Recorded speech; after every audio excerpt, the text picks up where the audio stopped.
Descubrí en la primera noche de casada que había vendido mi alma a alguien que no era hombre de Dios, sino el mismísimo demonio vestido de blanco.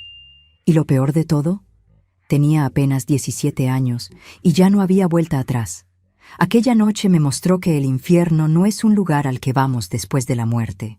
El infierno puede ser un cuarto con llave, una argolla en el dedo, y un hombre al que todos reverenciaban como santo, pero que guardaba secretos tan sucios que hasta hoy me hacen temblar cuando cierro los ojos. Me llamo Nayeli, tengo 79 años, y esta historia que voy a contar sucedió en 1986, en el interior de Oaxaca, en un pueblito donde todos conocían a todos, donde los chismes corrían más rápido que el viento, y donde nadie se atrevía a cuestionar a un hombre de Dios. Principalmente cuando ese hombre era el pastor Florencio, respetado por todos, temido por muchos y deseado secretamente por las viudas de la congregación. Nací en 1969, en una familia pobre como ratón de iglesia, y fui criada para servir, obedecer y nunca, jamás, cuestionar los designios del Señor o las decisiones de los hombres. Mi padre, Bartolomé, era un hombre duro que trabajaba en el campo desde que salía el sol hasta que caía la noche, y mi madre, Quiteria, era una mujer sumisa que nunca alzó la voz en su vida, ni siquiera cuando la golpeaban. Aprendí desde chica que la mujer nació para sufrir callada, y que quejarse era pecado mayor que todos los demás. Nuestra casa era pequeña, de adobe, con piso de tierra que mi madre barría 3 veces al día, como si eso pudiera borrar la pobreza que nos rodeaba. Teníamos 4 cuartos diminutos donde vivíamos yo, mis 3 hermanos menores, mis padres y a veces mi abuela Palmira cuando se peleaba con mi tío. El olor de aquella casa era de humo de leña, mezclado con sudor y tierra mojada cuando llovía. Dormía en un rincón de la sala con mis 2 hermanas, Doralice y Crescencia, compartiendo un petate tan delgado que sentíamos las tablas del piso en la espalda. Pero no nos quejábamos. Quejarse era cosa de gente débil, y en mi familia teníamos que ser fuertes, aunque la panza nos rugiera de hambre y el frío de la madrugada entrara por las rendijas de las paredes. Era una niña flaca, con trenzas largas que mi madre hacía con fuerza, jalándome el pelo hasta arrancar lágrimas que tenía que tragarme. Tenía la piel morena quemada por el sol, manos callosas de tanto lavar ropa en el río, y ojos grandes que mi abuela decía que eran mi maldición porque atraían miradas de hombre. Desde los 12 años ayudaba a mi madre a lavar ropa ajena. Cargaba agua en la cabeza en un cántaro de barro que pesaba más que yo, y cocinaba para toda la familia cuando ella estaba enferma, que era casi siempre. Mi padre tomaba mezcal todos los viernes y volvía a casa con el diablo en el cuerpo, rompiendo todo lo que veía y diciéndole a mi madre de todo. Nos escondíamos debajo de la cama, yo y mis hermanas, tapándonos los oídos para no oír los gritos y los golpes. Pero el domingo, ahí estaba él en la iglesia, con camisa limpia y Biblia bajo el brazo, cantando himnos como si fuera el hombre más santo de la congregación. La iglesia Asambleas de Dios quedaba en el centro del pueblo, un edificio grande de ladrillos blancos que parecía un palacio comparado con las casas miserables alrededor. Tenía bancas de madera barnizada, un púlpito alto donde el pastor predicaba mirando hacia abajo como si fuera Dios mirando a los pecadores, y vitrales de colores que hacían que la luz del sol entrara en rayos dorados que parecían la gloria celestial. Todos los domingos íbamos al culto, despertando antes de que cantara el gallo para arreglarnos. Mi madre peinaba nuestros cabellos con aceite de ricino. Nos vestía con los únicos vestidos buenos que teníamos, lavados y planchados con plancha de carbón hasta quedar impecables. Odiaba esos vestidos porque picaban y eran demasiado calientes para el calor de Oaxaca. Pero no podía quejarme porque la ropa era cara, y teníamos suerte de tener una para ir a la casa del Señor. Fue en uno de esos domingos de diciembre de 1985 que el pastor Florencio me miró por primera vez de manera diferente. Tenía 16 años y estaba sentada en la banca del frente con mi familia, cantando un himno sobre la sangre de Jesús cuando sentí el peso de aquella mirada. Levanté la cabeza y lo vi mirándome fijamente desde el púlpito, con aquellos ojos hundidos y oscuros que parecían ver dentro de mi alma. Tenía 47 años en ese entonces. Era un hombre alto y delgado, con cabello canoso siempre peinado hacia atrás con brillantina que olía a menta y naftalina. Usaba siempre traje negro, corbata negra, camisa blanca almidonada y zapatos de cuero que hacían ruido en el piso de cemento de la iglesia. Tenía manos grandes y huesudas, voz gruesa que hacía eco por las paredes, y una manera de hablar que hacía temblar a cualquiera, ya fuera de miedo o de reverencia. Nunca se sabía bien. El pastor Florencio era viudo desde hacía 5 años. Su esposa, doña Ermelinda, había muerto de un mal repentino que nadie supo bien qué fue. Unos decían que fue problema del corazón. Otros susurraban que se había envenenado con raticida porque ya no aguantaba la vida que llevaba. Pero eso nadie lo decía en voz alta, porque era pecado hablar mal de los muertos y más aún de la esposa de un pastor. No habían tenido hijos, y desde que ella murió, el pastor vivía solo en una casa grande detrás de la iglesia. Una casa de 3 recámaras con corredor, piso de mosaico y muebles de madera fina que hacían que cualquier familia pobre muriera de envidia. Todas las hermanas solteras y viudas de la congregación vivían llevándole comida, ofreciéndose a lavarle la ropa, limpiar su casa, cualquier excusa para estar cerca del hombre más importante del pueblo. Después de aquella primera mirada, el pastor empezó a prestarme atención de una manera que me hacía sentir incómoda, pero que no sabía explicar. Me llamaba después de los cultos para preguntarme sobre mis estudios, si estaba leyendo la Biblia todos los días, si estaba guardando mi corazón para Jesús. Me tocaba el hombro cuando hablaba, me tomaba la mano cuando oraba por mí, dejaba la mano demasiado tiempo, un tiempo que me revolvía el estómago. Mi madre se ponía radiante cuando veía al pastor dándome atención.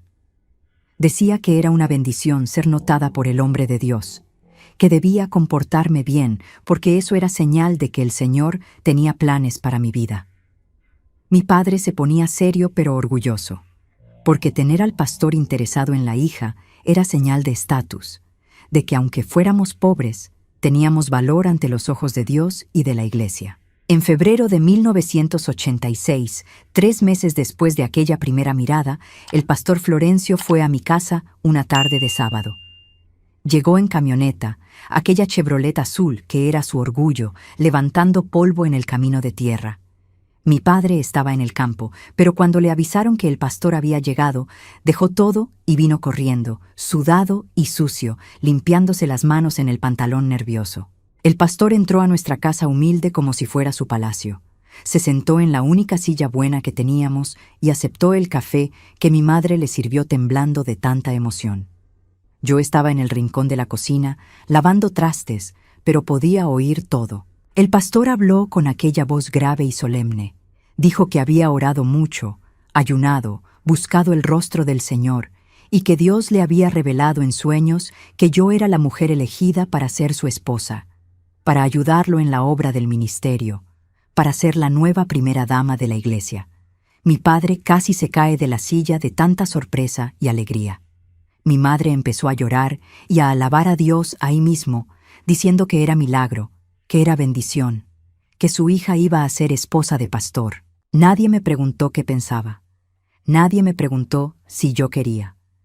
Tenía 16 años, era una niña, pero en esa época y en ese lugar, una muchacha de 16 años ya era mujer lista para casarse, y casarse con un pastor, entonces, era la mayor bendición que una familia pobre podía recibir. El pastor ni siquiera me miró durante la conversación. Habló con mi padre como si estuviera cerrando un negocio de compra de tierra o de ganado, arreglando detalles, acordando la fecha de la boda, diciendo que él se encargaría de todo porque tenía con qué y mi familia no necesitaba gastar nada. Dijo que la boda sería en 2 meses, tiempo suficiente para que yo aprendiera las funciones de esposa de pastor y para que la iglesia se preparara para la ceremonia. Cuando el pastor se fue, mi familia quedó en éxtasis. Mi padre abrió la única botella de mezcal bueno que tenía guardada y bebió celebrando, diciendo que ahora íbamos a tener protección, que el pastor iba a ayudar a la familia, que tal vez hasta conseguiría un trabajo mejor a través de los contactos de la iglesia.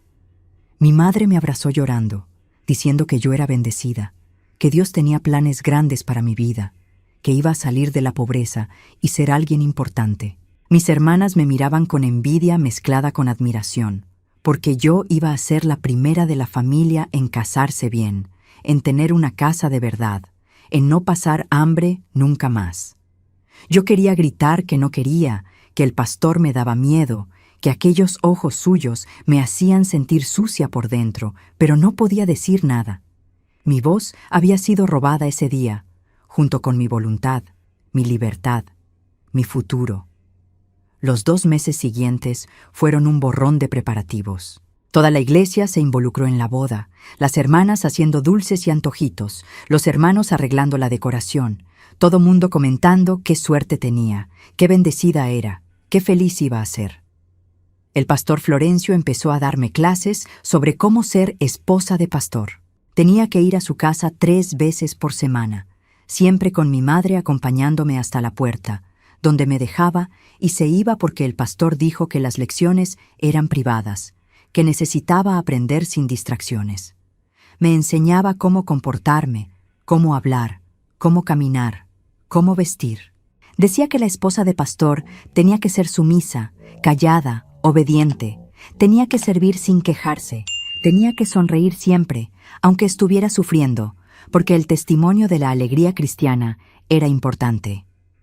Me hacía memorizar versículos sobre sumisión, sobre obediencia, sobre cómo la mujer fue creada para servir al hombre, así como la iglesia sirve a Cristo. Durante esas clases, el pastor se sentaba demasiado cerca de mí. Me tocaba la rodilla cuando explicaba algo. Me acariciaba el cabello diciendo que tenía que aprender a recogérmelo porque el cabello suelto era tentación para los hombres. Una vez tomó mi mano y la puso sobre su Biblia, la cubrió con la suya encima y dijo que a partir de la boda mi cuerpo le iba a pertenecer así como mi alma le pertenecía a Dios, y que nunca podría negarle nada de lo que me pidiera, porque negarle al marido era negar la voluntad divina. Sentía asco, sentía miedo, sentía ganas de correr, pero estaba paralizada.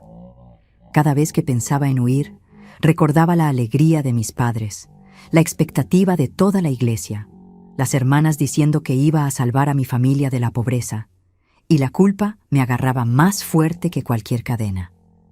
El vestido de novia fue donado por una hermana rica de la ciudad que se había casado años atrás, y guardó el vestido. Era blanco, de mangas largas, cuello alto, largo hasta el piso, con encaje que picaba y un velo que pesaba en la cabeza.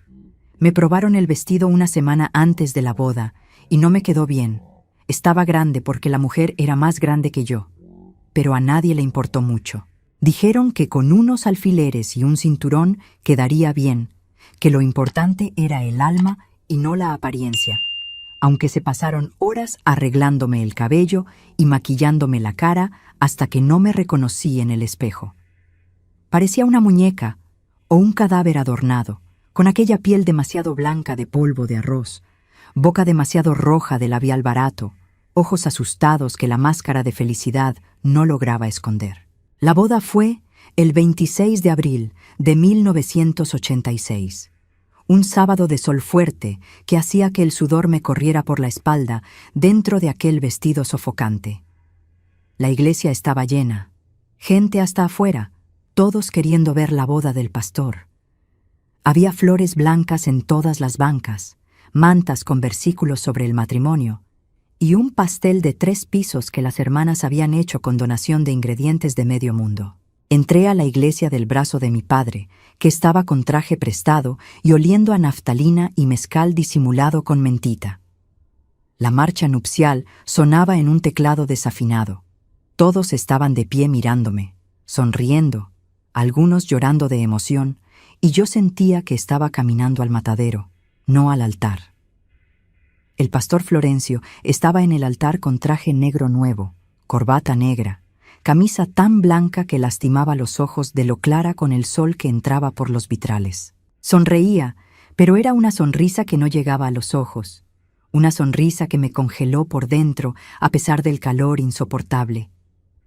El pastor auxiliar, hermano Venancio, condujo la ceremonia porque el novio no podía casarse a sí mismo. Habló sobre alianzas, sobre compromisos eternos, sobre cómo el matrimonio era institución divina que ningún hombre podía separar. Repetí los votos con voz débil que apenas salía de la garganta, prometiendo amar, honrar y obedecer, mientras mi mano temblaba en la suya. Cuando el pastor auxiliar dijo que el novio podía besar a la novia, el pastor Florencio jaló mi cara con fuerza y me besó con la boca abierta frente a todos, metiendo la lengua dentro de mi boca de una manera que me hizo ahogar. La iglesia aplaudió, gritó aleluya, celebró, mientras yo sentía ganas de vomitar. La fiesta fue en el salón de la iglesia, con refresco de manzana, antojitos fritos, dulces y aquel pastel inmenso que parecía más bonito que sabroso. Hubo discursos de hermanos hablando sobre la vida del pastor, sobre cómo merecía ser feliz de nuevo después de tanto sufrir con la muerte de su primera esposa, sobre cómo yo era joven y fuerte e iba a darle la familia que nunca tuvo. Hubo canciones cantadas por el coro, aplausos, abrazos, besos en las mejillas que dejaban marcas de labial, y el pastor a mi lado todo el tiempo con la mano en mi cintura, apretando demasiado fuerte, marcando territorio. Yo sonreía, agradecía las felicitaciones, fingía estar feliz, pero por dentro me estaba muriendo de a poquito. Cada minuto que pasaba era un minuto más cerca de la noche, y la noche era lo que más temía, aunque nadie me hubiera explicado bien qué pasaría. Solo había oído susurros de hermanas diciendo que dolía, pero que era deber de esposa aguantar. Cuando el sol empezó a ponerse y la fiesta estaba terminando, el pastor Florencio anunció que era hora de irnos a casa. Todos hicieron fiesta. Aquellos gritos, aquellas bromas incómodas sobre luna de miel y primera noche que hicieron que mi cara ardiera de vergüenza. Me despedí de mis padres, que me abrazaron llorando diciéndome que fuera buena esposa, obediente, que hiciera todo lo que el pastor mandara. Mi madre me susurró al oído que era normal tener miedo, pero que después pasaba, que así era, que la mujer nació para eso. No me dio más explicación que aquello, y me quedé sin entender bien qué quiso decir. La casa del pastor quedaba a solo 2 cuadras de la iglesia, pero él insistió en llevarme en la camioneta, porque según él, su mujer no iba a andar a pie por las calles de noche como cualquiera. La casa era grande de verdad, parecía una mansión comparada con el jacal donde había crecido. Tenía sala grande con sofá de piel, librero de madera lleno de libros y Biblias, televisión a color, ventilador de techo, piso de mosaico frío y liso. Tenía cocina con estufa de 6 quemadores, refrigerador grande, alacenas llenas de vajilla, mesa de comedor de verdad. Tenía 2 baños completos con excusado, regadera eléctrica, lavabo con espejo, y tenía 3 recámaras, siendo una de ellas la recámara principal donde iba a dormir a partir de esa noche. El pastor Florencio me llevó directo a la recámara en cuanto entramos. Dijo que debía bañarme y cambiarme, que había dejado un camisón para mí encima de la cama. La recámara era grande y oscura, con una cama enorme matrimonial, ropero de madera oscura, buró con Biblia y lámpara y crucifijo en la pared. Olía a moho y a naftalina, un olor a cosa vieja y cerrada que me dio náuseas. El camisón que dejó era blanco, de tela delgada y transparente que no escondía nada, con tirantes delgados y escote que mostraba demasiado. Nunca había usado nada parecido en mi vida. Siempre había dormido con camisón de algodón hasta los pies. Me bañé rápido. Me cambié con las manos temblando, y cuando volví a la recámara, él ya estaba ahí, sentado en la orilla de la cama, en pijama de rayas, esperándome. Lo que pasó esa noche, mis amores, fue el infierno en la tierra. El pastor Florencio no fue gentil, no fue cariñoso, no fue el hombre de Dios que fingía ser en la iglesia. Fue un animal, un monstruo que me arrancó cualquier ilusión que aún pudiera tener sobre ese matrimonio. Me lastimó a propósito. Dijo cosas horribles. Me llamó de maneras que no voy a repetir aquí. Me usó de formas que ni sabía que eran posibles. Grité de dolor. Le supliqué que parara, pero me tapó la boca con fuerza y dijo que eso era mi deber de esposa, que tenía que obedecer, que mi cuerpo ahora le pertenecía y lo iba a usar como quisiera. Duró toda la noche, hasta que ya no tenía más lágrimas para llorar, hasta que mi cuerpo estaba tan lastimado que apenas podía moverme. Cuando amaneció, se levantó como si nada hubiera pasado. Se bañó cantando himnos, se vistió con su traje impecable y me dijo que tenía 30 minutos para arreglarme, porque íbamos al culto del domingo y toda la iglesia iba a querer ver a la nueva esposa del pastor. Apenas podía caminar del dolor, apenas podía pensar del shock, pero me arrastré hasta el baño, me bañé llorando, me puse un vestido que escondía las marcas moradas en mis brazos, me puse base gruesa para disimular los ojos hinchados de tanto llorar. Llegué a la iglesia pareciendo muerta por dentro, pero con sonrisa pegada en la cara, porque el pastor Florencio había dejado bien claro antes de salir de casa. Si le contaba a alguien, si hacía cualquier escena, si lo avergonzaba de cualquier forma, toda mi familia iba a sufrir las consecuencias. Él iba a contarle a todos que yo ya no era virgen cuando nos casamos, que lo había engañado, que era una cualquiera, y mi familia iba a ser expulsada de la iglesia y de todo el pueblo. Nadie me iba a creer contra su palabra, porque él era el pastor, el hombre de Dios, el líder espiritual respetado por todos. Yo era solo una muchacha pobre de 16 años que nadie iba a defender. Así que fui a aquella iglesia, me senté en la banca del frente como primera dama, escuché a mi marido predicar sobre santidad y pureza y vida cristiana victoriosa, y morí un poco más por dentro con cada palabra. Las hermanas vinieron a felicitarme después del culto, preguntándome cómo había estado la primera noche con aquellas sonrisas maliciosas, y yo les sonreí de vuelta, y dije que había sido maravillosa, que estaba muy feliz, que Dios me había bendecido demasiado.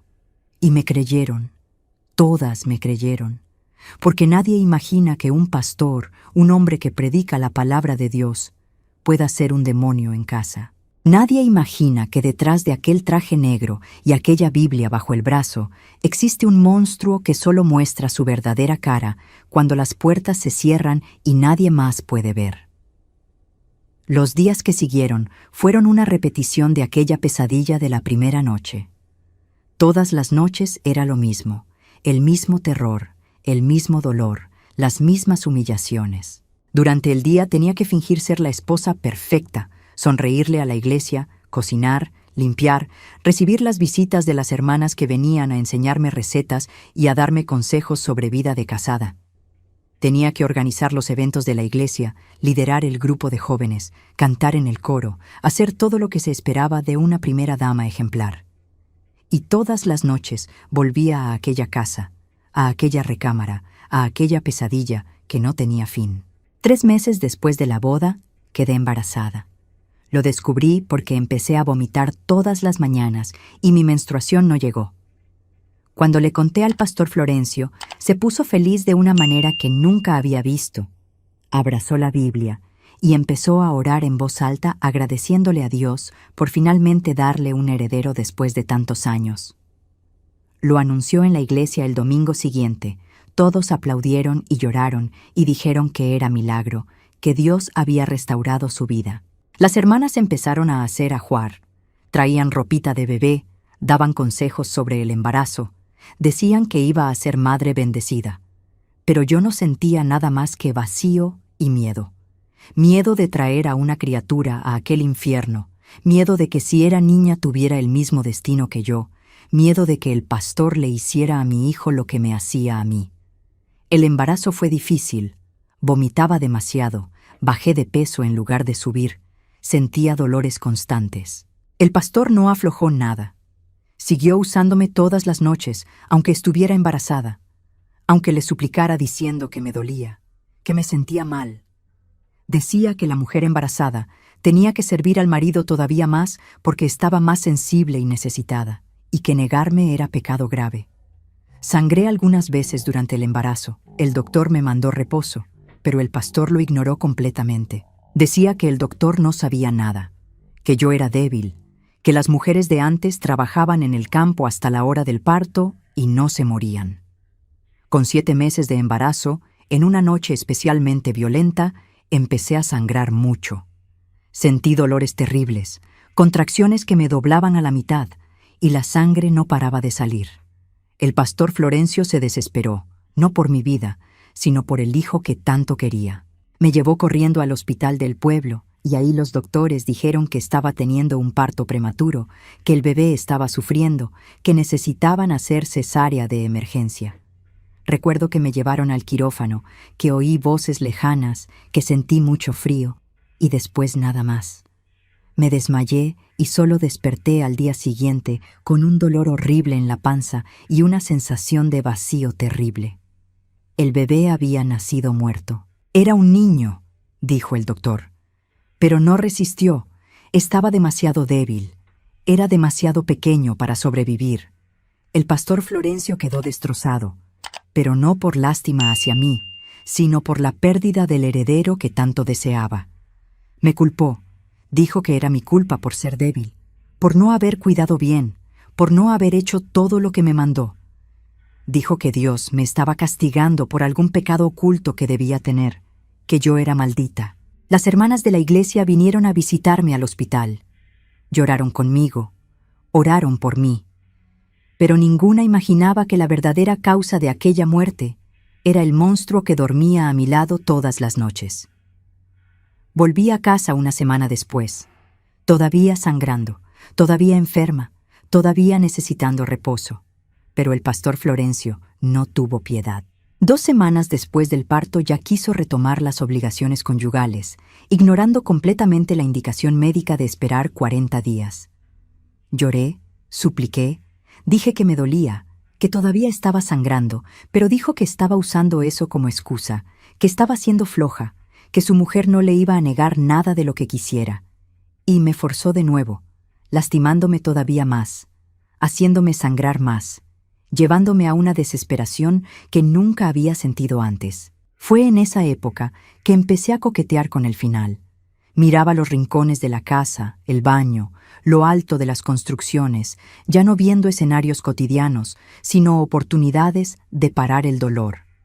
La posibilidad del final se volvía, espantosamente, mi único consuelo. Pero cada vez que estaba cerca de hacer algo, recordaba a mis padres, a mis hermanas, cómo iban a sufrir, cómo la vergüenza iba a caer sobre ellos, cómo el pastor iba a destruir la reputación de toda la familia. Y no podía hacerles eso.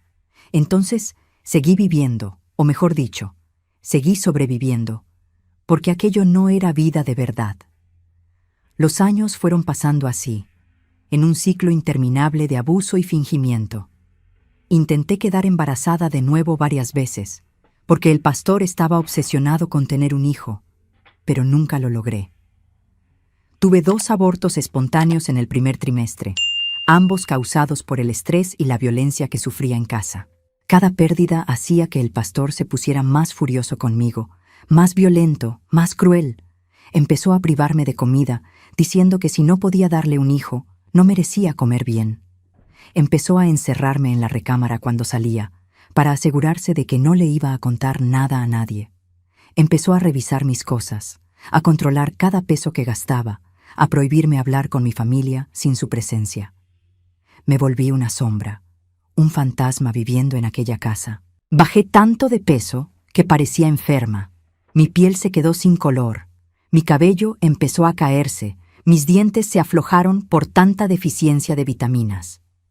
Las hermanas de la iglesia comentaban que no estaba bien. Algunas preguntaban si estaba enferma, pero el pastor siempre respondía por mí, diciendo que era sensible, que había quedado afectada por las pérdidas de los bebés, que estaba en depresión, pero que la oración y la fe me iban a curar. Y todos aceptaban esa explicación, porque el pastor no miente, el pastor no esconde, el pastor es hombre de Dios. La liberación empezó a dibujarse de una forma que nunca esperaría. En 1992, 6 años después de la boda, una muchacha de 15 años de la congregación, la pequeña Ondina, vino a hablar conmigo después de un culto. Estaba llorando, temblando, y pidió hablar conmigo en privado. Fuimos a un cuarto en la parte de atrás de la iglesia y ahí me contó, entre sollozos y vergüenza, que el pastor Florencio la había tocado. La había llamado para una sesión de consejería particular. Había cerrado la puerta con llave y había hecho cosas terribles con ella, diciendo que era sanación espiritual, que Dios le había mandado hacer aquello, que si le contaba a alguien nadie le iba a creer y la iban a expulsar de la iglesia como mentirosa y destructora de familias. Cuando terminó de contar, sentí como si un rayo me hubiera caído. No era solo conmigo, lo hacía con otras. Aquel monstruo usaba su posición, la confianza que la gente depositaba en él, para destruir muchachas inocentes. Sostuve las manos temblorosas de Ondina y por primera vez en 6 años sentí algo más que miedo y desesperación. Sentí rabia, una rabia profunda, ardiente, que quemaba en mi pecho como fuego del infierno. Pero sabía que no podía hacer nada en ese momento. Si confrontaba al pastor basándome solo en el relato de la muchacha, él iba a negarlo todo. Iba a decir que ella estaba mintiendo. Iba a destruir la reputación de ella y de su familia. Y tenía el poder para hacerlo. Tenía a toda la iglesia en la mano. Tenía el respeto de toda la comunidad. Tenía influencia sobre todas las autoridades del pueblo, porque la mitad de los regidores y el mismo presidente municipal frecuentaban nuestra congregación. Entonces abracé a Ondina. Le dije que le creía, que no estaba sola, pero que necesitábamos tener cuidado porque el enemigo era poderoso. Le pedí que no le contara a nadie más por ahora, que yo iba a pensar en una manera de ayudarla sin ponerla en más peligro. En los días siguientes, empecé a observar todo con otros ojos. Ponía atención en cómo el pastor interactuaba con las muchachas de la iglesia, cómo siempre buscaba excusa para quedarse a solas con algunas de ellas, cómo elegía siempre a las más jóvenes, las más pobres, las que venían de familias desestructuradas, que no iban a cuestionar a un hombre de Dios. Empecé a recordar otras muchachas que habían salido de la iglesia de repente a lo largo de los años, cuyas familias se habían mudado de pueblo sin explicación, y me pregunté cuántas de ellas habían sido víctimas de él también. ¿Cuántas habían cargado ese peso solas, sin nadie que les creyera, sin nadie que las protegiera? 3 semanas después de la conversación con Ondina, otra muchacha me buscó. Era Josefina, 17 años, hija de uno de los diáconos de la iglesia. Ella también tenía una historia parecida. Consejería particular, puerta con llave, abuso disfrazado de ministerio espiritual, amenazas si contaba. Había visto a Ondina hablando conmigo y había reunido valor para contar también. Mi corazón se partió de nuevo, pero aquella rabia siguió creciendo. Tenía 2 testigos ahora, 2 muchachas que podían confirmar el patrón de comportamiento de él. Pero todavía no era suficiente. En un pueblo pequeño del interior de Oaxaca, en 1992, la palabra de 2 adolescentes contra la de un pastor respetado no valía nada. Necesitábamos algo más, alguna prueba concreta, alguna manera de exponer al monstruo sin que pudiera defenderse con mentiras. Empecé a hacer un diario escondido. Compré un cuaderno barato y lo escondí en el fondo del ropero, dentro de una caja de zapatos viejos que el pastor nunca tocaba. Cada vez que abusaba de mí, anotaba la fecha, la hora, lo que había hecho, las cosas que había dicho. Cada vez que lo veía teniendo comportamiento sospechoso con alguna muchacha de la iglesia, anotaba. Cada petición de consejería particular, cada puerta cerrada con llave, cada mirada inadecuada. Hice esto durante meses, juntando evidencias, construyendo un patrón documentado que sería imposible negar. Y empecé a hablar discretamente con otras mujeres de la iglesia, las más grandes, las que sentía que podían haber percibido algo a lo largo de los años. Fue así que descubrí sobre Vicentina. Tenía 62 años, era viuda, frecuentaba la iglesia desde antes de que llegara el pastor Florencio. Un día que fuimos juntas a hacer visita a una hermana enferma, comentó casualmente que le parecía extraño cómo tantas familias habían salido de la iglesia a lo largo de los años, siempre de forma abrupta, siempre sin dar explicaciones claras. Aproveché y le pregunté si recordaba nombres. Recordó al menos 7 familias que habían salido así, todas con hijas adolescentes. Cuando le pregunté si sospechaba algo, se quedó callada por mucho tiempo, y luego dijo bajito que siempre tuvo un presentimiento malo sobre el pastor, que miraba a las muchachas de una manera que no era apropiada, pero que nunca tuvo valor de decírselo a nadie porque pensaba que estaba siendo mundana, que estaba juzgando a un hombre de Dios injustamente. Me di cuenta de que no estaba sola. Otras personas habían notado cosas, habían tenido presentimientos, pero todas habían silenciado sus sospechas porque cuestionar a un pastor era considerado pecado. Era considerado obra del diablo intentando destruir la iglesia. Ese silencio era su arma más poderosa.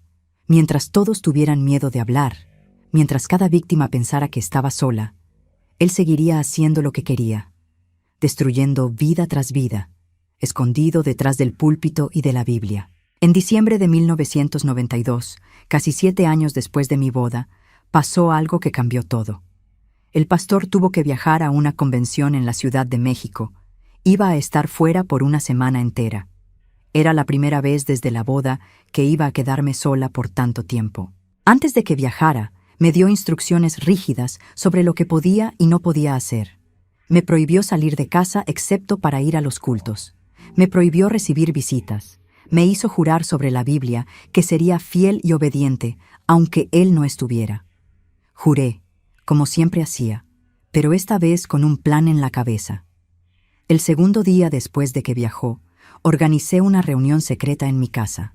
Llamé a Ondina, Josefina y otras 3 muchachas que había descubierto que también eran víctimas del pastor: Clarinda, de 16 años, Amábile, de 15, y Hermelinda, de 18, que tenía el mismo nombre que la difunta primera esposa del pastor, una coincidencia que me daba escalofríos.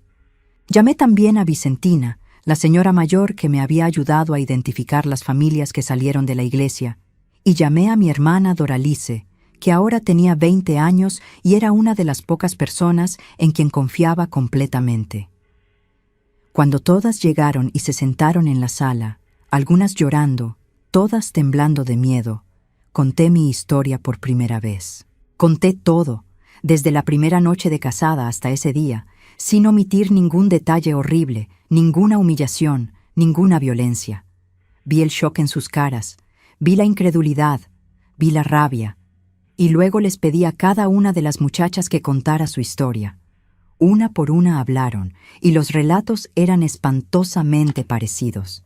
Mismas tácticas, mismas manipulaciones, mismas amenazas. El pastor usaba el mismo manual de abuso con todas, variando apenas pequeños detalles. Cuando todas terminaron de hablar, saqué mi cuaderno escondido y se los mostré. Expliqué que había documentado todo en los últimos meses, que tenía fechas, horas, patrones de comportamiento. Y luego propuse un plan. No íbamos a ir a la policía, porque en nuestro pueblo la policía era amiga del pastor, frecuentaba la iglesia, no nos iba a creer. No íbamos a ir al periódico, porque no había periódico local, y los de fuera no se iban a interesar por historia de pueblo. Lo que íbamos a hacer era exponerlo dentro de la misma iglesia, frente a toda la congregación, de una manera que no pudiera negar, no pudiera escapar, no pudiera usar su posición para protegerse. El plan era arriesgado. Necesitábamos elegir el momento correcto, garantizar que tuviéramos suficientes testigos, y principalmente garantizar que las familias de las muchachas estuvieran de nuestro lado, porque sin su apoyo, las muchachas podrían ser castigadas por sus propios padres por desafiar al pastor. Entonces empezamos a trabajar con los padres. Vicentina, que era respetada por ser mayor, visitó a cada familia individualmente. Habló con los padres de Ondina, de Josefina, de Clarinda, de Amábile, de Hermelinda. Habló discretamente, plantó semillas de duda, hizo preguntas sutiles que hicieron que los padres empezaran a poner atención en detalles que habían ignorado antes. Preguntó si no les parecía extraño que el pastor siempre pedía hablar a solas con las hijas, si no habían notado cambios de comportamiento después de esos encuentros, si las muchachas no parecían asustadas o cerradas. Algunos padres reaccionaron mal al principio. Pensaron que Vicentina estaba siendo instrumento del diablo para sembrar discordia. Pero otros, especialmente las madres, empezaron a ver. Las madres siempre saben cuando algo está mal con sus hijos, aunque intenten ignorarlo. La mamá de Ondina, doña Marieta, fue la primera en confrontar a su propia hija y preguntarle directamente si el pastor había hecho algo con ella. Ondina, viendo que tenía la oportunidad de finalmente ser escuchada por su madre, contó todo. Doña Marieta quedó trastornada, quiso ir inmediatamente a confrontar al pastor, pero Vicentina la convenció de esperar, le explicó que teníamos un plan mayor, que necesitábamos hacer esto bien para garantizar que no escapara. Una semana después, cuando el pastor Florencio volvió de la convención, encontró a una esposa aparentemente sumisa como siempre, una casa limpia y organizada, comida lista en la mesa. No sospechó nada. En los días siguientes, seguía actuando normalmente, soportando los abusos nocturnos, sonriendo en la iglesia, cumpliendo todas mis obligaciones de primera dama. Pero debajo de aquella máscara de obediencia estaba articulando su caída. Marcamos la confrontación para el segundo domingo de enero de 1993. Era el culto de aniversario de la iglesia, iba a estar lleno, con gente de otras congregaciones de visita, con la presencia de varios líderes de otras iglesias de la región. Elegimos esa fecha justamente por la cantidad de testigos y la presencia de autoridades religiosas de fuera que no eran controladas por el pastor. En los días anteriores, yo y Vicentina nos aseguramos de que cada familia involucrada estaría presente, que cada muchacha estaría lista para hablar, que teníamos nuestro cuaderno de evidencias y que teníamos al menos una docena de hermanas mayores que habían acordado apoyarnos públicamente. El día llegó. La iglesia estaba absolutamente llena. Había gente de pie en los pasillos, gente en la puerta. El pastor Florencio estaba radiante, vestido con su mejor traje, predicando con aquella voz potente sobre bendiciones y victorias y crecimiento de la iglesia. Yo estaba sentada en la banca del frente como siempre, pero esta vez con el corazón latiendo tan fuerte que parecía que iba a salirse por la boca. Las 5 muchachas estaban esparcidas por la iglesia, en lugares estratégicos. Vicentina estaba al fondo. Mi hermana Doralice estaba a mi lado, sosteniéndome la mano por debajo de la Biblia. Cuando el pastor terminó de predicar y abrió para testimonios, como era costumbre en los cultos de aniversario, Vicentina fue la primera en levantarse. Con voz firme, dijo que tenía un testimonio importante que dar, algo que el Señor había puesto en su corazón para revelar ese día. El pastor, sin sospechar nada, le dio la palabra. Vicentina caminó hasta el frente de la iglesia, subió los escalones del púlpito y con toda la congregación mirando, empezó a hablar sobre las señales que había observado a lo largo de los años, sobre las familias que habían salido misteriosamente de la iglesia, sobre el patrón de comportamiento inadecuado que había notado, pero que había tenido miedo de mencionar. El pastor intentó interrumpirla. Dijo que aquello no era testimonio apropiado, que estaba siendo usada por el enemigo, pero Vicentina siguió hablando. Y luego llamó a Ondina para que viniera al frente. La muchacha se levantó, temblando de la cabeza a los pies, y caminó hasta el púlpito. Con la voz entrecortada pero determinada, contó lo que el pastor había hecho con ella. Toda la iglesia quedó en silencio absoluto. El pastor se puso rojo, empezó a gritar que era mentira, que la muchacha estaba poseída, que aquello era conspiración para destruir su ministerio. Pero antes de que pudiera decir algo más, Josefina se levantó y vino al frente también. Y contó su historia, y luego Clarinda, y luego Amábile, y luego Hermelinda. Una tras otra, 5 muchachas contando historias prácticamente idénticas de abuso y manipulación. El pastor intentó salir del púlpito, intentó huir de la iglesia, pero algunos hombres de la congregación, padres de las muchachas, bloquearon la puerta. Estaba atrapado ahí, teniendo que oír las acusaciones, viendo su reino de mentiras derrumbarse. Y entonces me levanté. La esposa perfecta, la primera dama sumisa, la muchacha que había elegido y moldeado, y destruido. Subí al púlpito y lo miré a los ojos por primera vez con algo diferente al miedo, con rabia, con odio. Y conté mi historia.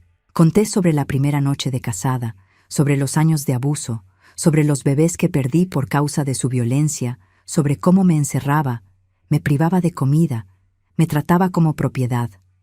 Saqué el cuaderno del bolsillo y leí fragmentos, con fechas, con detalles que no podían ser inventados. La iglesia explotó. Las mujeres empezaron a llorar. Los hombres empezaron a gritar. Algunos hermanos intentaron lanzarse contra el pastor, pero fueron contenidos por los diáconos. Mi madre, que estaba presente, se desmayó en la banca y tuvo que ser ayudada. Mi padre se puso blanco como papel, con la cara de quien acababa de entender que había entregado a su hija a un monstruo.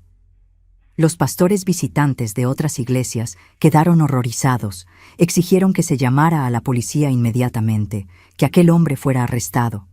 Pero nuestra pequeña comandancia no hizo nada. El comandante, hermano Casimiro, era miembro de la iglesia, amigo personal del pastor. Cuando llegó ahí y oyó las acusaciones, dijo que aquello era asunto de iglesia, no de policía, que necesitaba pruebas físicas que no teníamos, que palabra contra palabra no servía de nada. Dijo que las muchachas podían estar mintiendo, inventando cosas, que las adolescentes eran problemáticas y mentirosas por naturaleza. Dijo que yo podía estar inventando todo porque estaba insatisfecha con el matrimonio y quería separarme. Fue frustrante, desesperante, pero no fue sorpresa. Sabía que eso podía pasar, por eso el plan nunca había involucrado a la policía. Lo que hicimos fue mucho más efectivo. Los pastores de las otras iglesias presentes ese día llevaron la historia a sus congregaciones. En 2 semanas, todas las asambleas de Dios de la región sabían del escándalo. La sede de la denominación en la Ciudad de México mandó una comisión investigativa a nuestro pueblo. Esa comisión entrevistó a cada una de nosotras, oyó nuestros relatos, examinó mi cuaderno de evidencias, habló con las familias que habían salido de la iglesia a lo largo de los años, y logró confirmar que varias de ellas habían salido justamente porque el pastor había abusado de sus hijas, pero habían tenido miedo de denunciar. En marzo de 1993, 2 meses después de la exposición pública, el pastor Florencio fue oficialmente apartado del ministerio y expulsado de la denominación.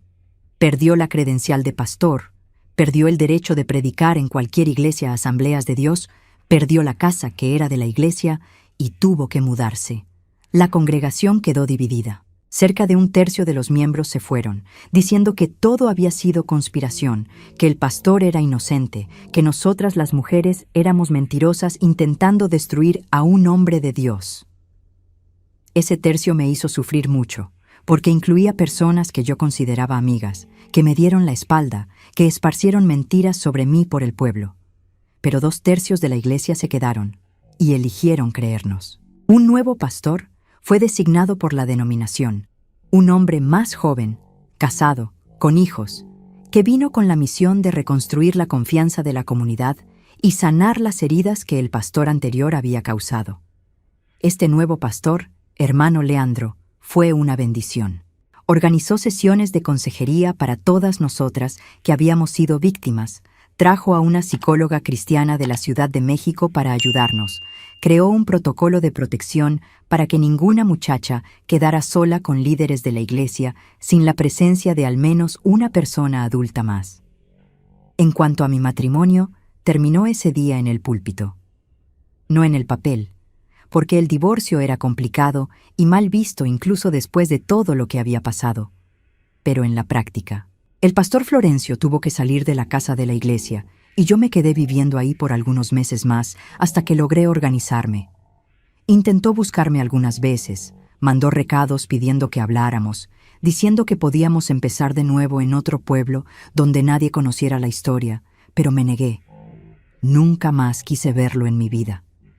Conseguí el divorcio 1 año después, en 1994. Fue un proceso doloroso, porque incluso con todo lo que había pasado, todavía había juicio. Algunas personas decían que debía haberme quedado callada, que la ropa sucia se lava en casa, que había destruido la vida de un hombre. Pero otras, especialmente mujeres que tenían sus propias historias de abuso que nunca habían contado, vinieron a agradecerme por haber tenido valor. Decían que les había dado voz, que ahora ellas también podían hablar, que ya no estaban solas. Después del divorcio, necesitaba reconstruir mi vida. Tenía 25 años, Estaba sola, sin profesión, sin dinero, traumatizada por 7 años de abuso. Volví a vivir con mis padres por un tiempo, pero la convivencia era difícil. Mi madre me trataba con lástima. Mi padre apenas podía verme a la cara porque creo que cargaba culpa por haberme entregado a aquel hombre. Mis hermanos menores no entendían bien qué había pasado. Solo sabían que yo había traído vergüenza a la familia por haberme separado de un pastor. Fue Vicentina quien me ayudó a dar los primeros pasos. Tenía una pequeña mercería en el pueblo y me ofreció trabajo. Empecé como ayudante, organizando estantes, atendiendo clientes, aprendiendo sobre el comercio. Era un trabajo sencillo, pero que me dio independencia por primera vez en la vida. Ganaba un sueldo pequeño, pero que era mío, que podía gastar como quisiera, sin tener que pedir permiso o dar explicaciones a nadie. Aquella sensación de libertad era embriagante. Con el tiempo, Vicentina me enseñó a coser. Hacía arreglos de ropa y pequeños trabajos de costura en la misma mercería, y me pasó el conocimiento que tenía. Descubrí que tenía habilidad para aquello, que mis manos que habían sido tan lastimadas podían crear cosas bonitas. Empecé a hacer ropa por encargo, vestidos para fiestas, ropa de bebé, sábanas y toallas bordadas. El dinero empezó a entrar mejor, y en 1996, 8 años después de aquella boda maldita, logré rentar una casita pequeña solo mía. Era una casa sencilla, de 2 cuartos, en una calle de tierra en las orillas del pueblo, pero era mía. Nadie mandaba ahí. Nadie me golpeaba, me insultaba, me usaba. Podía dormir en paz, despertar sin miedo, comer cuando tenía hambre, salir cuando quería. Parece tan básico, tan simple, pero para quien vivió 7 años de prisión, aquello era el paraíso. Lloré el primer día que dormí en aquella casa, pero eran lágrimas de alivio, no de dolor. Las 5 muchachas que habían denunciado al pastor junto conmigo tuvieron destinos diferentes. Ondina se mudó a la Ciudad de México con la familia, lejos de los chismes y las miradas juzgadoras del pueblo. Oí decir que estudió, se graduó de maestra, se casó y tuvo hijos. Josefina se quedó en el pueblo, pero salió de la iglesia.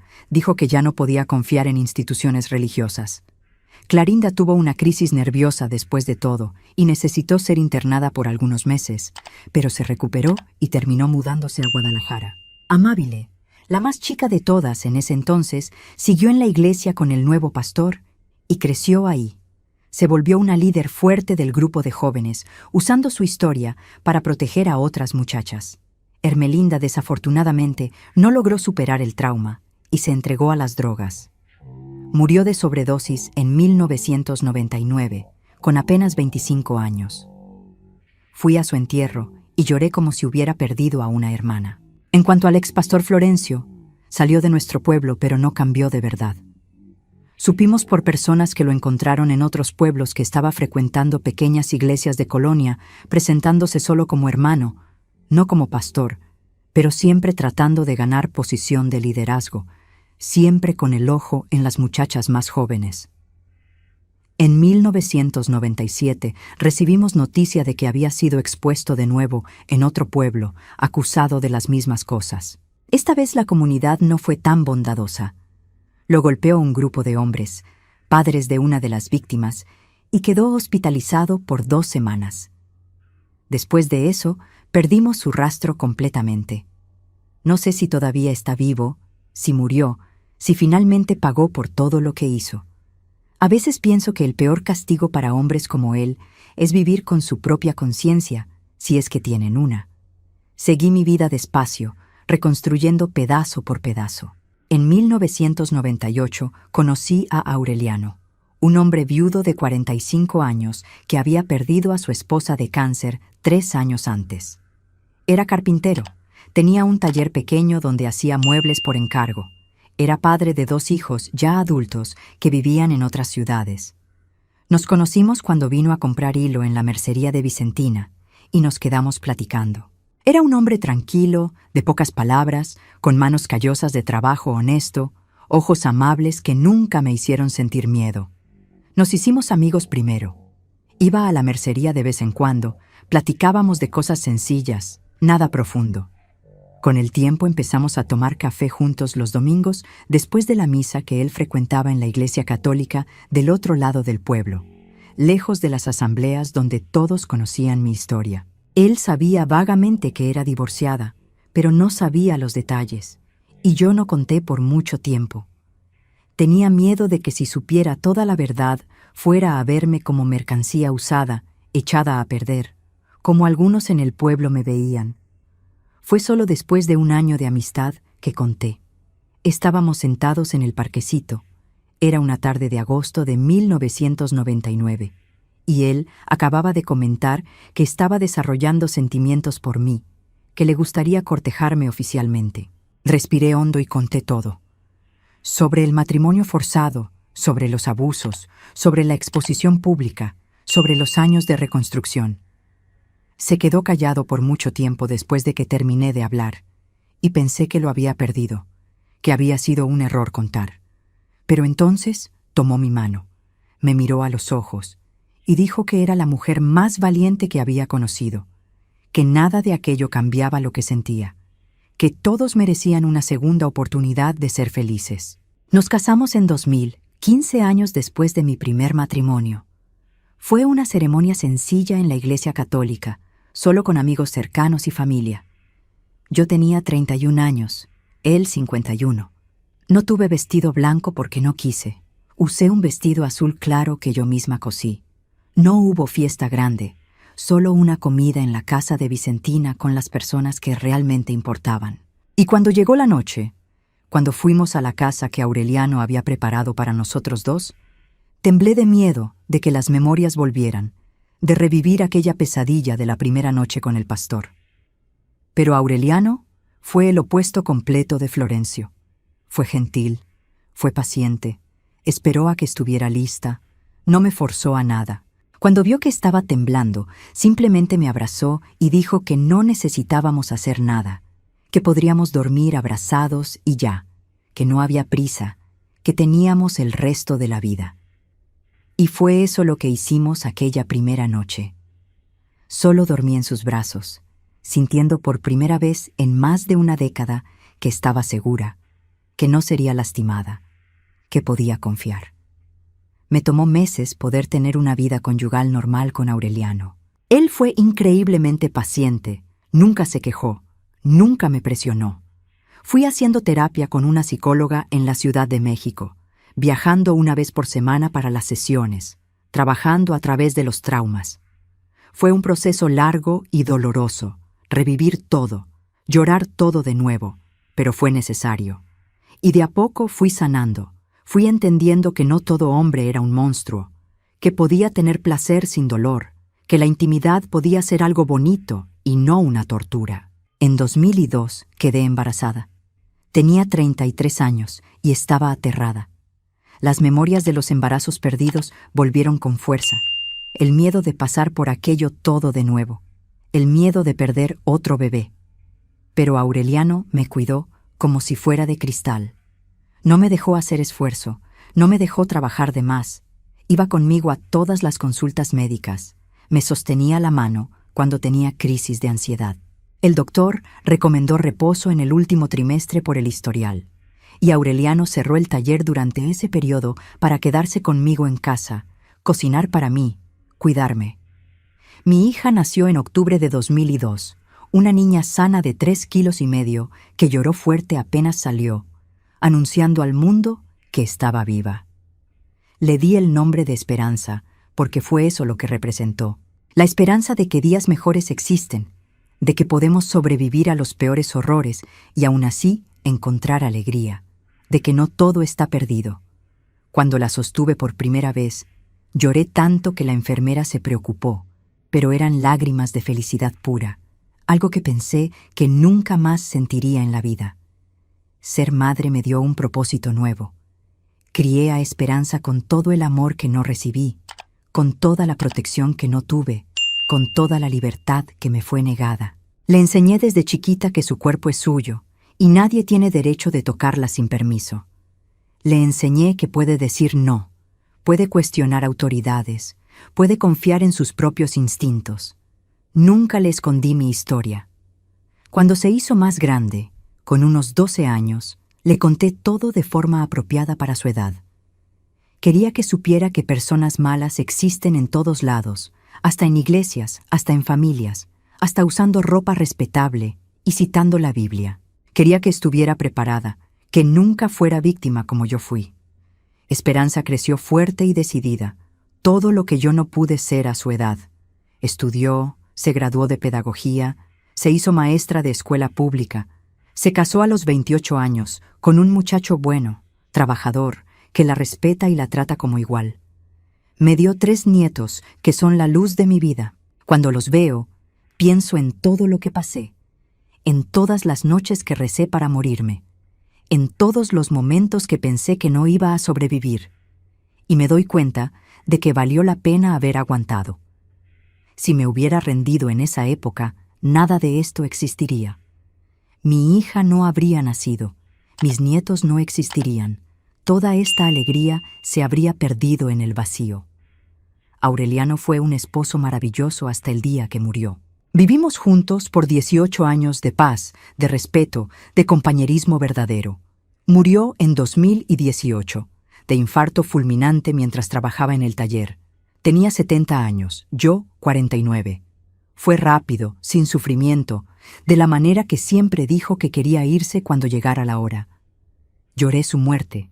Lloré la pérdida del hombre que me enseñó que el amor no tiene que doler, que me devolvió la capacidad de confiar, pero también agradecí cada día que tuvimos juntos. Me salvó de varias formas, me mostró que merecía ser tratada con dignidad, que mi historia de abuso no me definía para siempre.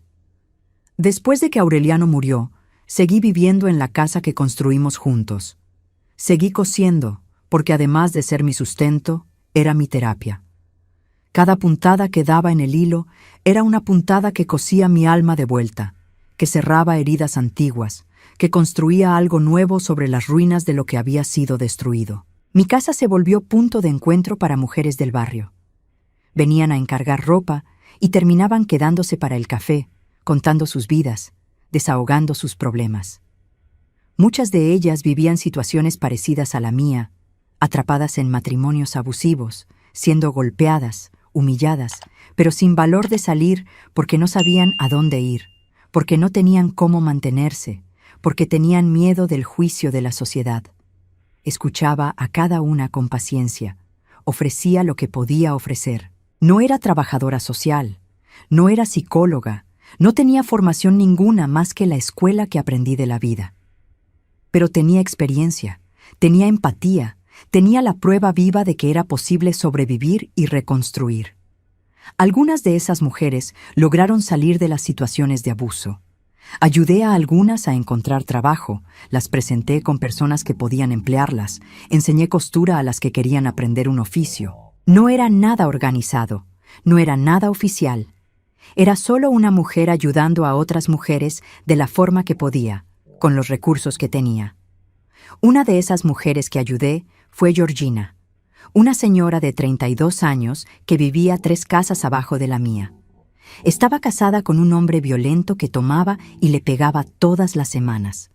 Tenía 4 hijos chicos y no veía salida porque no trabajaba fuera, dependía completamente del sueldo de él. Georgina empezó a venir a mi casa para pedirme que le ajustara ropa vieja de los hijos, porque el dinero era escaso y necesitaba aprovechar todo. Platicábamos mientras yo cosía y de a poco se fue abriendo, contando sobre el matrimonio, sobre los episodios de violencia, sobre cómo vivía con miedo constante. Le enseñé a Georgina a coser. Venía a mi casa 3 veces por semana mientras los hijos estaban en la escuela y yo le pasaba mis habilidades. Le tomó 6 meses hasta quedar lo suficientemente buena para empezar a aceptar trabajos por su cuenta. La ayudé a divulgar sus servicios en el barrio. La recomendé con algunas clientas que yo no tenía tiempo de atender. En un año, estaba ganando su propio dinero, guardando cada peso escondido del marido, planeando la huida. En 2012 juntó valor y salió de casa. Llevó a los 4 hijos. Rentó una casita pequeña con el dinero que había ahorrado. El marido hizo escándalo, amenazó, pero ella no volvió. Fue difícil al principio, pasó apuros, Hubo días que apenas tenía comida para darles a los hijos, pero aguantó firme. Hoy, 7 años después, tiene su propio taller de costura, emplea a otras 3 mujeres y los hijos están todos grandes y trabajando. Cuando me agradece, le digo que no hice nada especial, que ella fue quien tuvo el valor de salir, pero insiste que sin mí se habría quedado atrapada en ese matrimonio hasta morir, ya fuera de golpes o de tristeza. A lo largo de los años, historias parecidas se repitieron. Ayudé a por lo menos una docena de mujeres a salir de relaciones abusivas, enseñando oficio, dando apoyo emocional, ofreciendo un lugar seguro para platicar sin juicio. No hago esto porque sea santa o porque sea especial. Lo hago porque sé exactamente cómo es estar atrapada, cómo es sentir que no hay salida, cómo es pensar que mereces el sufrimiento porque te lo dijeron tantas veces que empezaste a creerlo. Lo hago porque tuve ayuda cuando necesité, porque Vicentina me extendió la mano cuando estaba en el fondo del pozo, y ahora es mi turno de extender la mano a otras. Las asambleas de Dios de mi pueblo se recuperaron del escándalo con el tiempo. El pastor Leandro se quedó ahí por 10 años, hizo un trabajo maravilloso de reconstrucción y después fue transferido a una iglesia más grande en otro estado. Otros pastores vinieron después de él, algunos mejores, otros no tanto, pero ningún otro caso de abuso pasó, al menos no que yo sepa. Crearon protocolos rígidos, nunca dejan a líderes solos con niños o adolescentes, tienen cámaras en todos los cuartos de consejería. Aprendieron del error. Aprendieron que confiar ciegamente en alguien solo porque usa el título de pastor es peligroso, que depredadores existen en todos lados y se esconden detrás de todas las máscaras posibles. Nunca volví a aquella iglesia.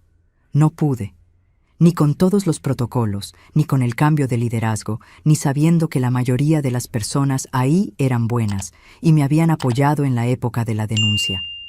Aquel edificio cargaba memorias demasiado pesadas. Recordaba el día de mi boda, de caminar por aquel pasillo de vestido blanco hacia el matadero. Recordaba los domingos sentada en la banca del frente, con el cuerpo doliendo de los abusos de la noche anterior, fingiendo sonreír.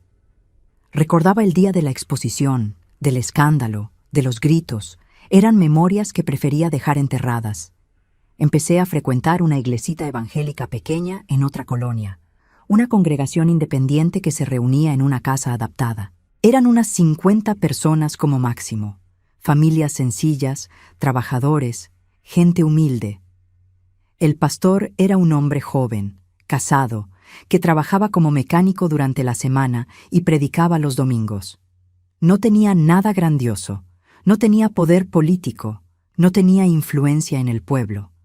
Predicaba el evangelio sencillo, sobre amor y perdón y recomenzar, sin manipulación, sin interés en controlar a nadie.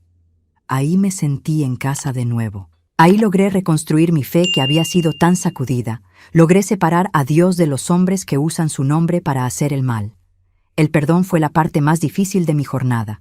No el perdón al pastor Florencio, ese nunca lo logré dar completamente, y no sé si algún día lo lograré, sino el perdón a mí misma.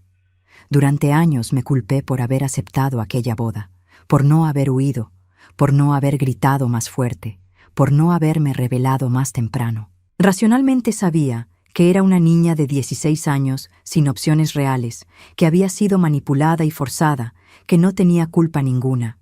Pero emocionalmente, en el fondo del alma, todavía había aquella voz susurrando que podría haber hecho algo diferente, que era débil, que era culpable. Me tomó años de terapia, de oración, de pláticas con mi hija y con las mujeres que ayudé, para finalmente entender de verdad que fui víctima, que no había nada que pudiera haber hecho diferente en aquellas circunstancias. Perdonar a mis padres también fue un proceso largo. Mi padre murió en 2005 de cirrosis, consecuencia de décadas de alcoholismo. Antes de morir, en uno de los últimos días que estuvo consciente en el hospital, me pidió perdón.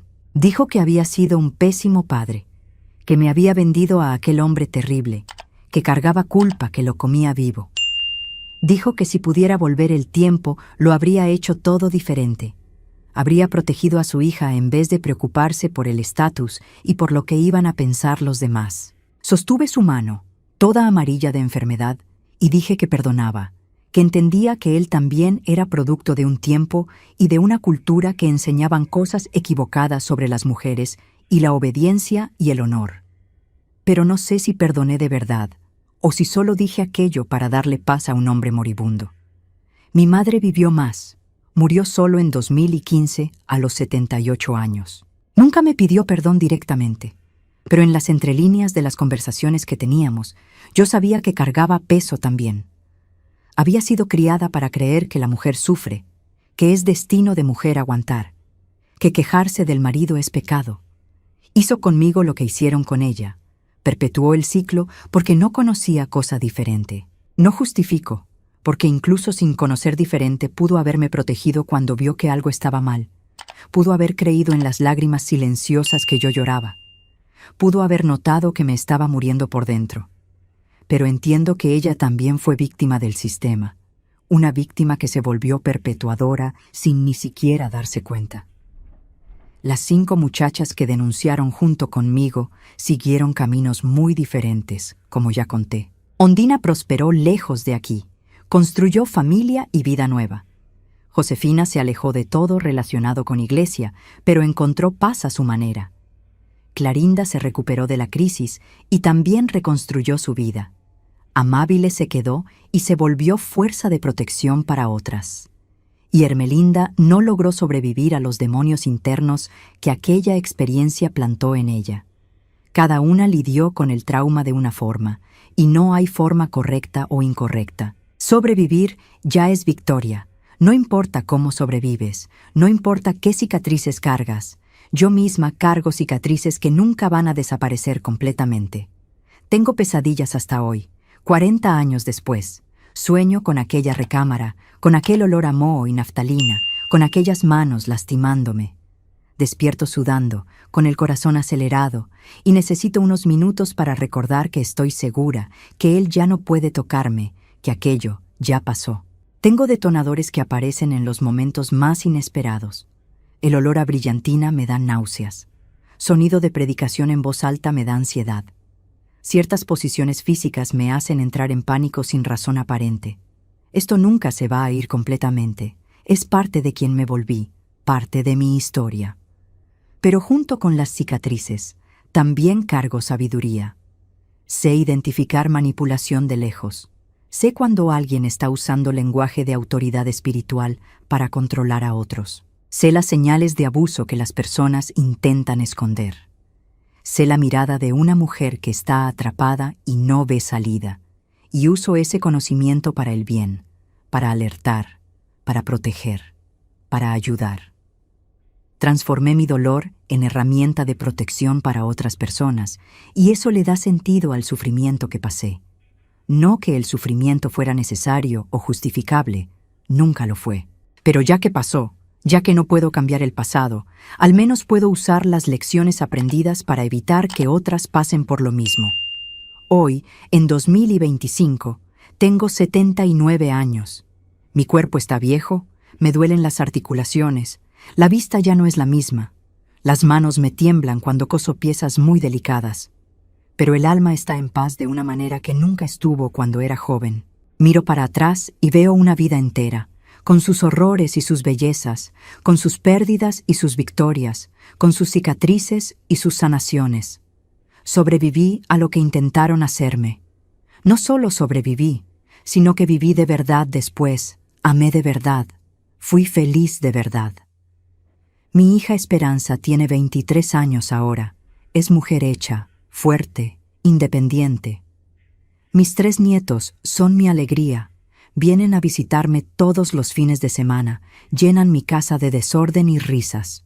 Tengo amigas verdaderas, mujeres que pasaron por luchas parecidas y entienden sin necesidad de explicaciones. Tengo mi fe reconstruida, una fe que no depende de pastores o de iglesias bonitas. Una fe que es solo mía y de Dios, sin intermediarios que puedan corromper el mensaje. Tengo mi casita sencilla, mi máquina de coser, mi rinconcito de paz. La gente me pregunta a veces si odio al pastor Florencio. La respuesta es complicada. Hay días que sí, que siento odio tan fuerte que quema, que me gustaría que hubiera sufrido más, que hubiera pagado más caro por los crímenes que cometió.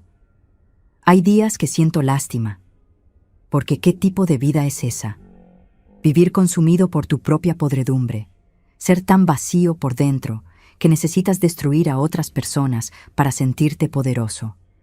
Hay días que no siento nada, que es solo una sombra del pasado, que no tiene ningún poder sobre mí en el presente. Lo que nunca siento es miedo. Me quitó 7 años de mi vida, pero no va a quitarme ni un día más. Ya le di demasiado tiempo a aquel hombre, ya dejé que ocupara demasiado espacio en mi cabeza y en mi corazón. Si pudiera hablarle a la Nayeli de 16 años, la muchacha que caminó por aquel pasillo de vestido blanco sin saber el infierno que la esperaba, le diría que tuviera valor.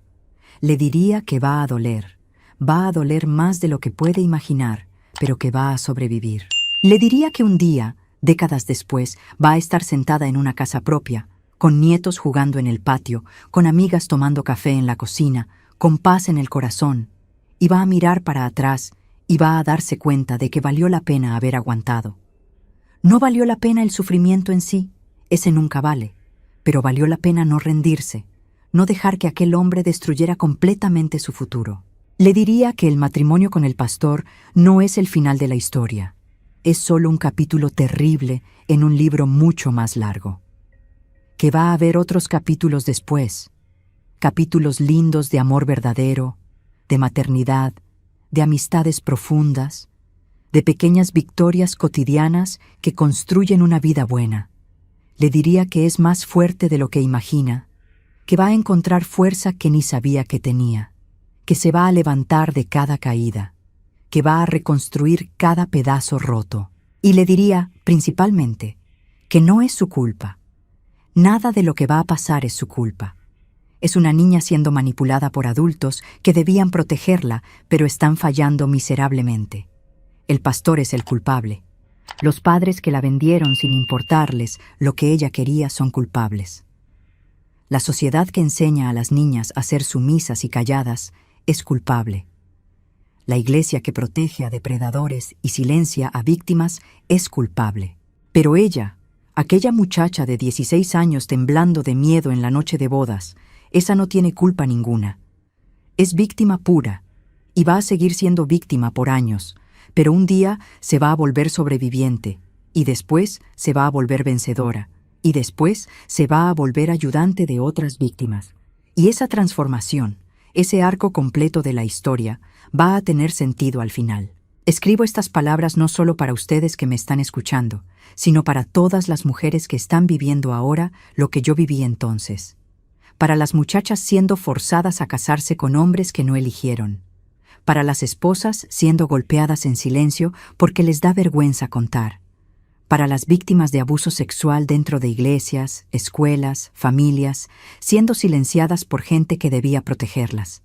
Para todas ustedes les digo, no es culpa de ustedes, no están solas. Es posible salir, es posible sobrevivir, es posible reconstruir.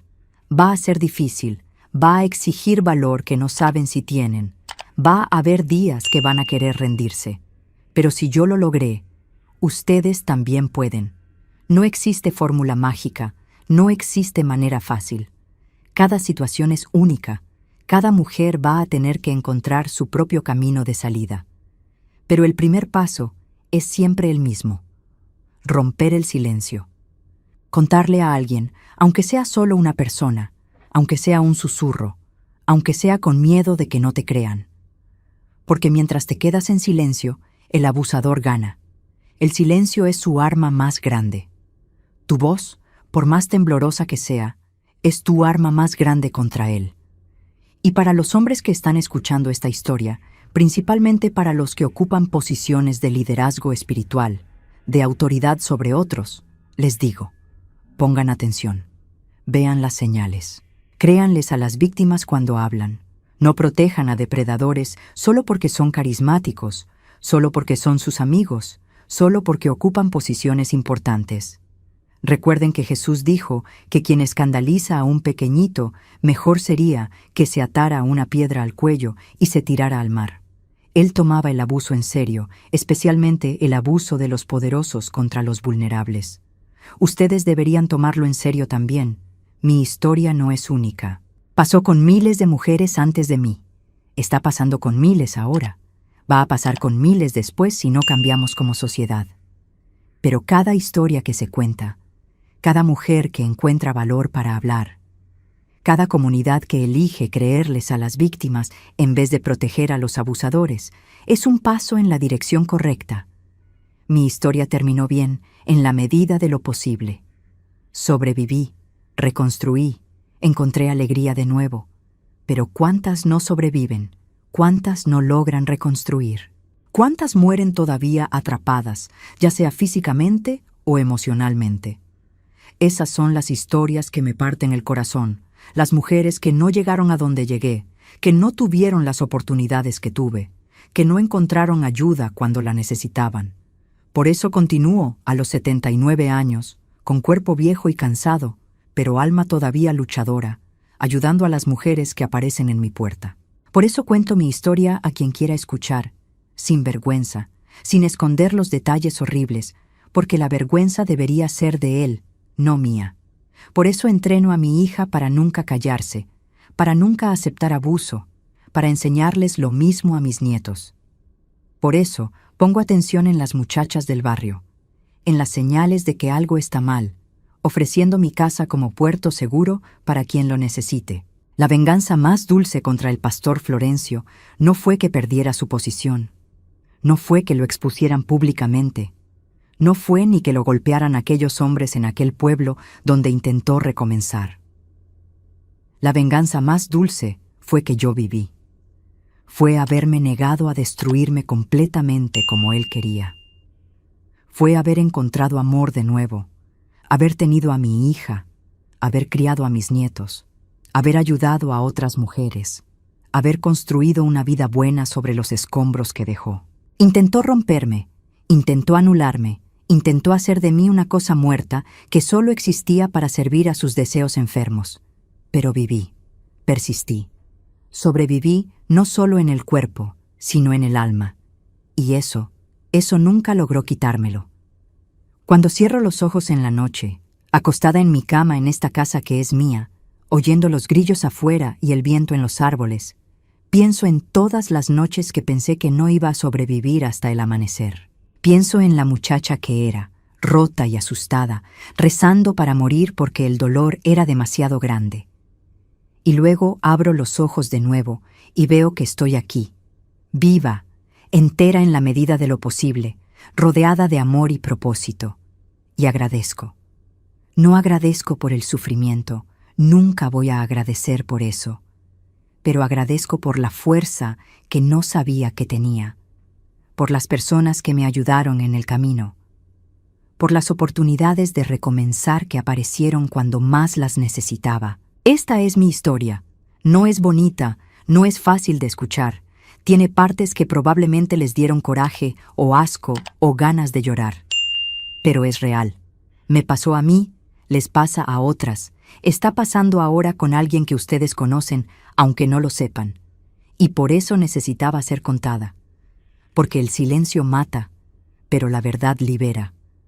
Porque la vergüenza silencia, pero el valor inspira. Porque esconder perpetúa, pero exponer protege.